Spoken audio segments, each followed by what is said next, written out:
Mata Sisubunang Nidhanam Sutana Nishamma Ghoram Paritapramana Tada Dudaka Baspo Kolaru Kulaksi Tang Santana Aha Kiritamali. So Draupadi's 5 sons were killed. 5 sons by 5 husbands. You know the history of Draupadi. She had 5 husbands, which is forbidden nowadays. Although in some hilly districts, still the system is current that one woman has got 5 or 6 husbands. This practice was there even in high circle. That is now forbidden. Devarena sutatpatti kalau pancha vivarjayat. Don't try to imitate Draupadi. That is not allowed in this age.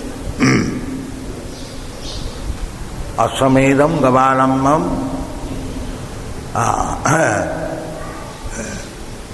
parapaitikam devarena sutatpatti kalau pancha vivajya.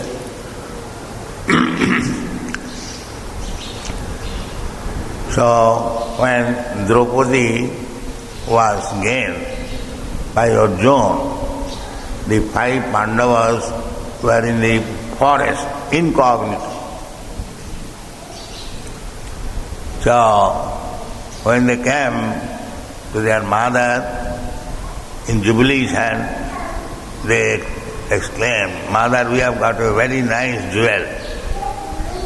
So mother said, "All right, my dear sons, enjoy it for all of you 5.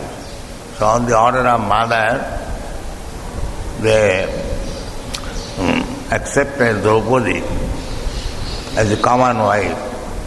But that does not mean she had many sons, only 5 sons.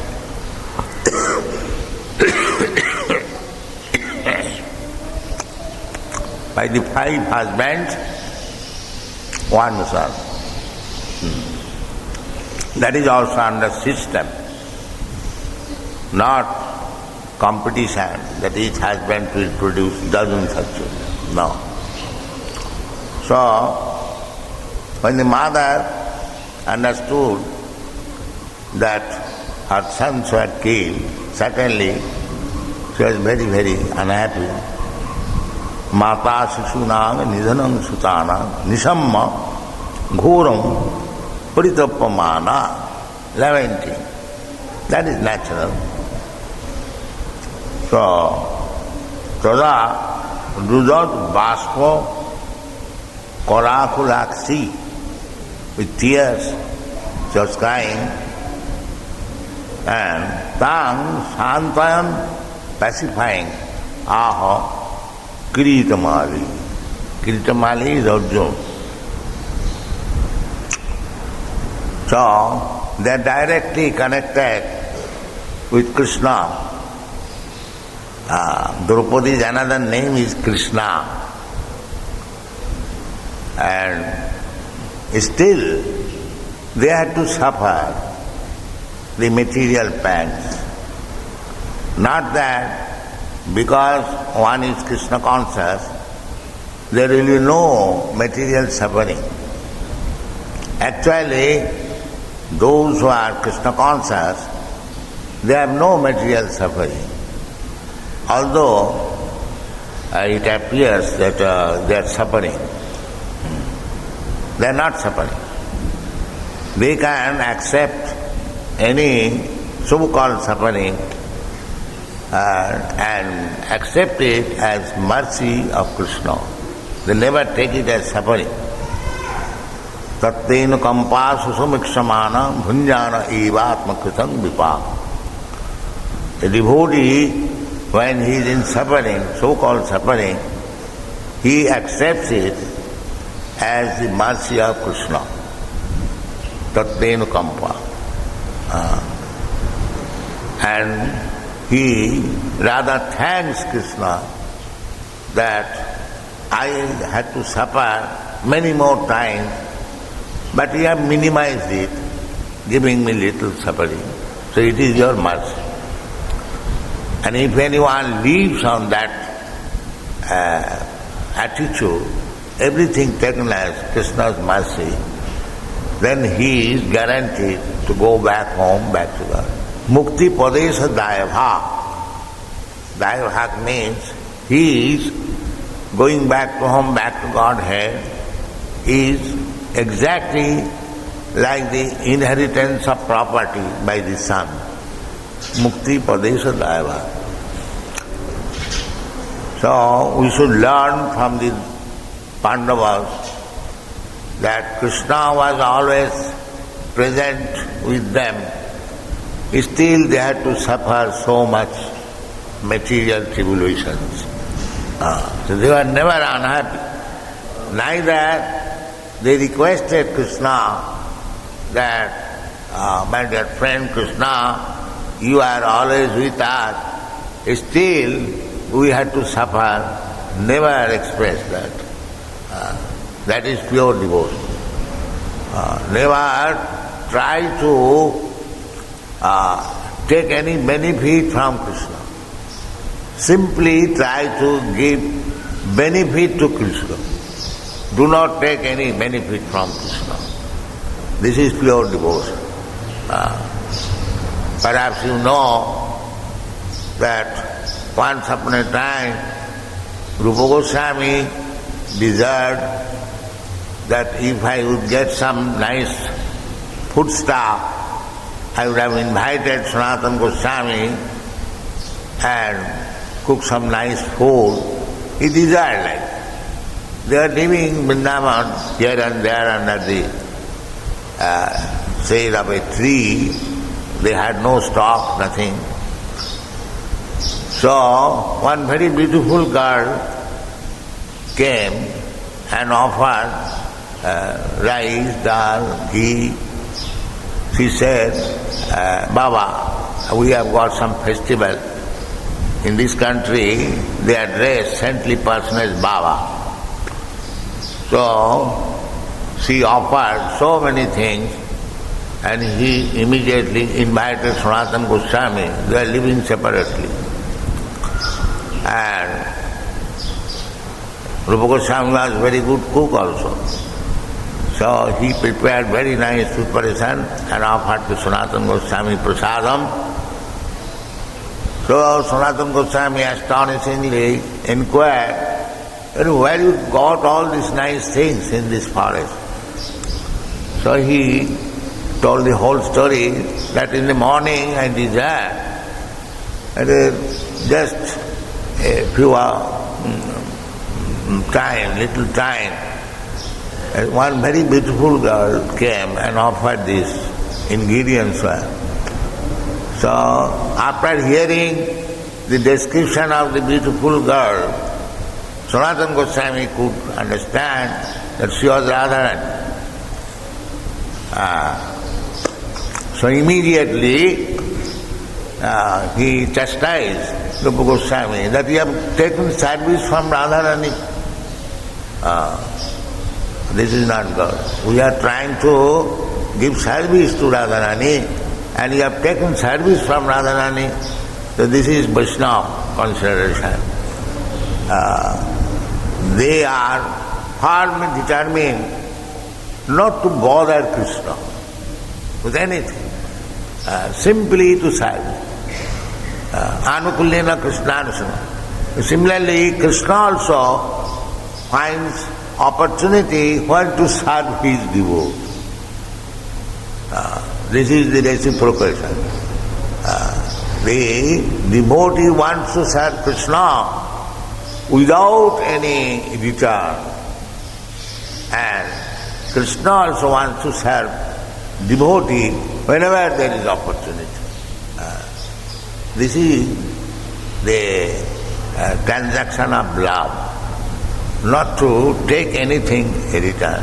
Aslishama padratang pinastama manmahatang karotama adarsana yatha tatha va vidadhaturam pata mat prananathasya. This is Chaitanya Mahaprabhu's teaching that from Krishna's side he may do whatever he likes. That is full surrender. Still he is my master.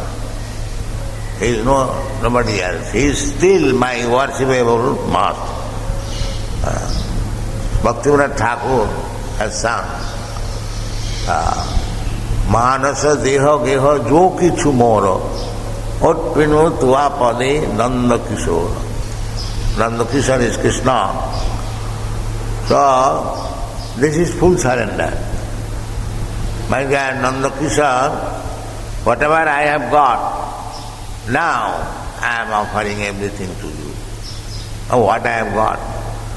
Manasa deha geha.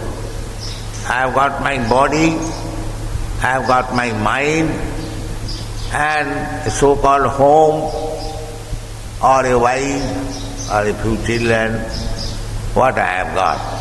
So everything is offered to you. Manasa deha geha jo kichu mora. This is full surrender. Now he says, Maravi rakhavi jai chatvaha. I am surrendering to you everything. Now, if you like, you can save me, or if you like, you can kill me. This is full surrender. So these Pandavas are the best example, and better than the Pandavas, there are other devotees, and the topmost surrendered devotee are the gopis. There is no more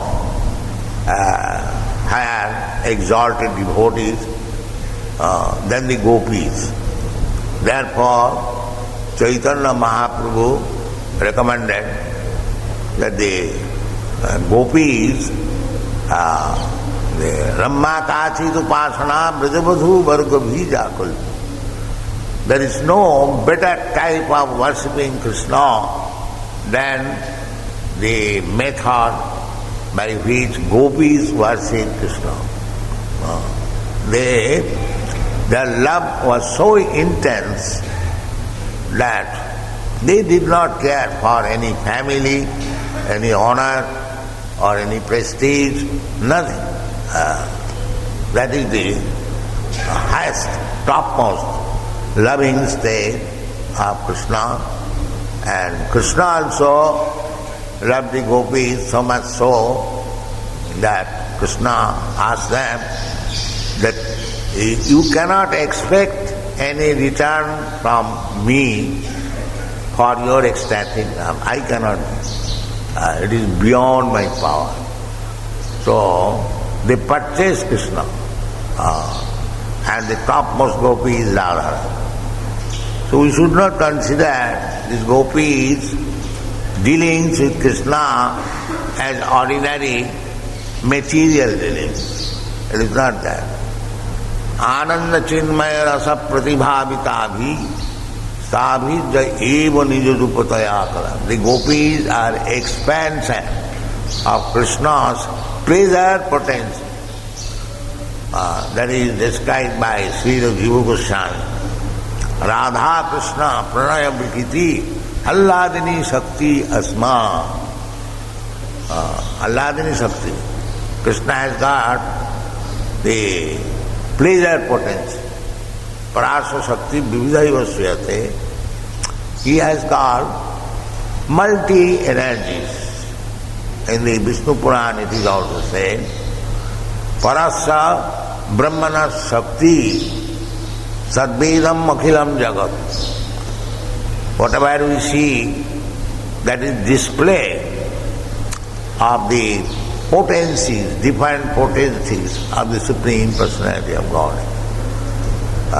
Just like the sun is 93 millions of miles away from this earthly planet, still we are getting heat and light, energy of the sun. Similarly, Krishna is in the Goloka planet. Goloka eva nivasati akhilatma bhuta. That is Krishna's energy. Although he is in the Goloka planet, which is the topmost planet in the spiritual world, you cannot estimate how far the spiritual world is from this material world. From material calculation, they say it takes about some 40,000 of years to go to the limit of this universe. Then beyond that universe there is the spiritual world, parah tasmat tu bhava anna, another nature, bhaktya sanatana. Then you pass through the spiritual world, Brahma Jyoti. There are innumerable, unlimited number of Vaikuntha planets. Then above all of them there is the planet Golok Vrindavan, where Krishna resides. It is said in the Brahma Samhita, Goloko namni nijadhamni tale chatasya. Goloko namni nijadham. That is Krishna's personal planet, Golok Vrindavan. Goloko namni nijadhamni tale chatasya. Devi Mahesha Haridham Sute Suteshu. There are other planetary systems, Haridham, Vaikuntha Dham. Then this material world is called Devi Dham. And between the Goloka, between the spiritual world and material world, there is Goloko Namni Nijadham Nitale Chatasya Devi Mahesha Dham. So there are so many status of planetary system.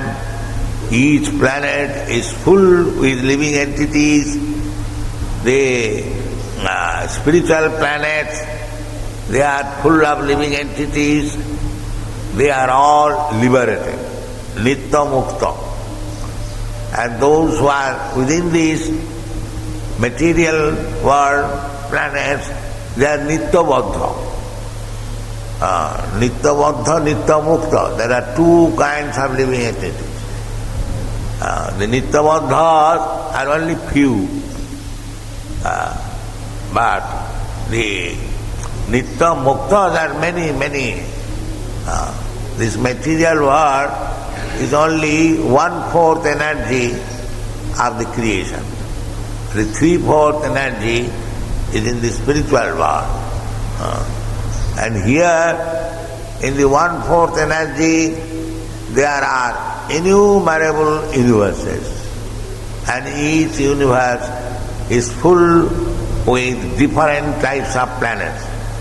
And each planet is full of living entities. But these rascals, they say, there is no living entity, it is sand and rock. This is not the fact. You have to understand from the Vedic literature about the planets, which planet is existing, where is spiritual world, where is material world. All informations are there. Don't speculate and simply think that this planet is full of living entities, all other planets are vacant. This is most unusual argument, there is no meaning. But we are not concerned with that. We have got our own information from the Vedas. So Krishna's pastimes is going on. Somewhere or elsewhere it is going on. Therefore his pastimes are called Nitya Lila. Nitya Lila Prakash. His Vrindavan Lila is Nitya Lila. It is going on continuously, somewhere or other, within this material world. And the spiritual world, it is permanently there. So the Pandavas, they are associates of the Nitya Lila. They are not ordinary human beings. Wherever there is Krishna Lila, they go. Therefore Arjuna asked Krishna that how can I believe that you, first of all, many millions of years ago, you spoke this philosophy to the sun god. Krishna replied, Bahuni me janmani, what is that verse? Bahuni me betitani janmani tapacharya.